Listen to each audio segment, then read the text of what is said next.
नमस्कार सभी को। शास्त्रीय उपागम को ई परंपरागत सिद्धांत, संरचनात्मक उपागम, संस्थागत उपागम भी कहते हैं। सामान्य प्रशासकीय उपागम, सामान्य प्रबंधकीय उपागम। इसके अंतर्गत हेनरी फोयल, लूथर गुलिक, निंडानो, उर्विक मूने, रेले, मैक्स वेबर और एम.पी. फोलेट का सिद्धांत हैं।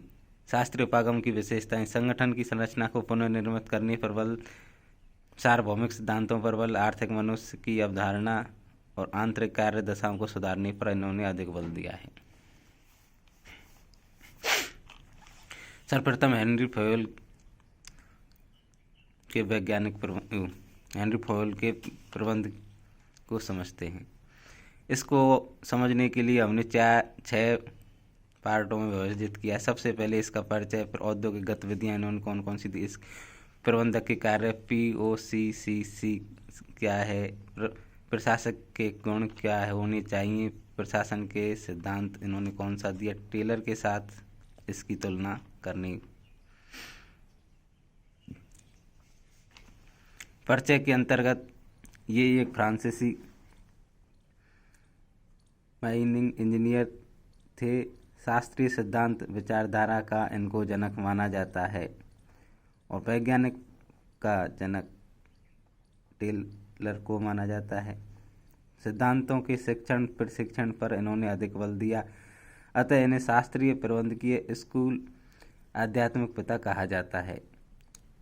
कॉमेंट्री फॉर चम्बाल्ट नामक कंपनी में इन्होंने काम किया, उस पर ही इन्होंने अध्ययन किया।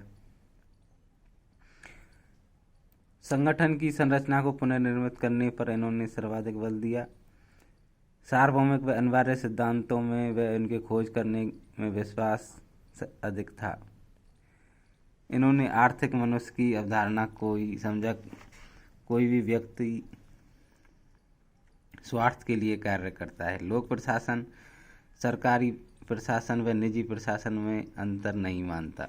हेनरी फोयल लोक प्रशासन में सरकारी व निजी प्रशासन में अंतर नहीं मानता, दोनों को एक समझता है।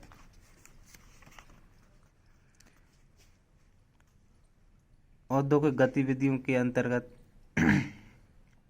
प्रबंध की गतिविधियां, तकनीकी गतिविधियां, वित्तीय गतिविधियां, वाणिज्यिक गतिविधियां, लेखांकन गतिविधियां, सुरक्षा गतिविधियां।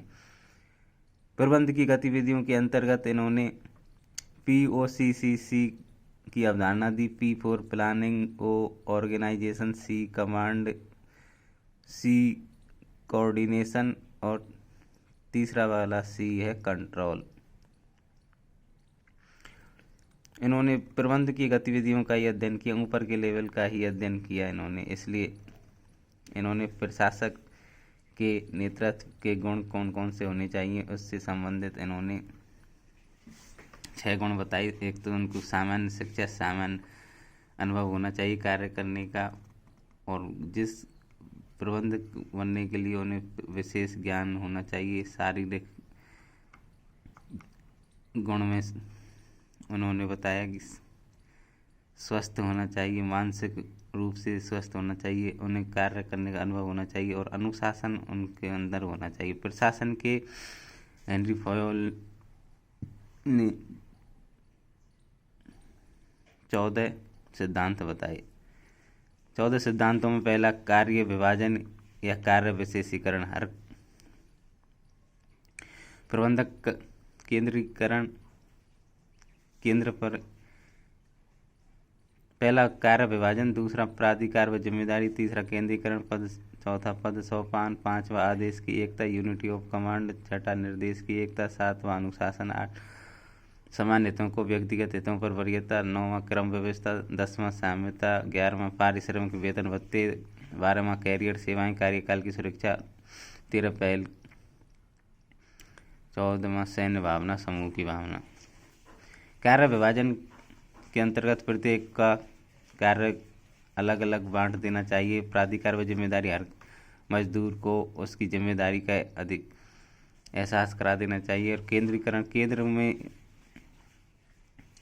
एक प्रबंधक द्वारा सारे नीचे के कर्मचारियों की देखरेख की जानी चाहिए। पद सोपान, एक कर्मचारी का दूसरे कर्मचारी तीसरे कर्मचारी पर नियंत्रण होना चाहिए, इसे स्केलर चेन भी कहते हैं। आदेश की एकता, यूनिटी ऑफ कमांड, एक मजदूर या एक संगठन को आदेश सिर्फ एक ही प्रबंधक द्वारा दी जानी चाहिए, इसे आदेश की एकता कहते हैं। निर्देशों की एकता, एक संगठन के लिए एक ही निर्देश को माना जाना चाहिए। अनुशासन जरूरी होना चाहिए। सामान्य हितों को व्यक्तिगत हितों पर वरीयता देनी चाहिए। क्रम व्यवस्था, ऊपर से नीचे के लेवल पर क्रम व्यवस्था होनी चाहिए।